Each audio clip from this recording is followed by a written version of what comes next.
ড্রেসটা তো খুব সুন্দর লাগছে গো। কোথা থেকে বানিয়েছো?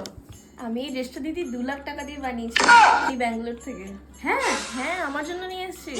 বাপরে, সে তো অনেক জার্নি করে আসতে হয়েছে। বাপরে, ড্রেসটা আনার জন্য কত লোককে আমি পাঠিয়েছি জানো না। सब क्या देखना पड़ रहा है अच्छा है मैं अंधा हूँ সেই 2 লাখ টাকার আমার বানানো প্রায় 1 বছর ধরে ড্রেসটা তৈরি হয়েছে। হ্যাঁ, সত্যি খুব সুন্দর লাগে ড্রেসটা। হাতটা খুব সুন্দর লাগছে গো। জানো দিদি, এই হারটা আমার 10 লাখ অনলি 10। অনলি আমার 10 লাখ? বড় লোকস।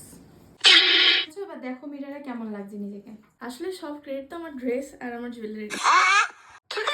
साले का खोपड़ी तोड़ साले ড্রেসটা এত সুন্দর আর জুয়েলারি এত কস্ট, এর কাছে মেকআপ কিছুই না। अभी मैं गाली नहीं दे सकता। नहीं गाली नहीं देना अब फैमिली देखती है, वरना मैं ऐसे गाली दूं, ऐसे गाली दूं ना, जिंदगी भर याद रख। 2 লাখ টাকার ড্রেস আর জুয়েলারি তো ছেড়েই দাও।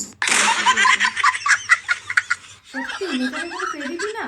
না, মেকআপের কোনো ক্রেডিটই নেই। ড্রেস জুয়েলারি না থাকলে মেকআপ করে কি হবে? দাঁড়াও 1 মিনিট। এরকমই ছেড়ে দেবো? ভালো লাগছে, এরকম ছেড়ে দাও।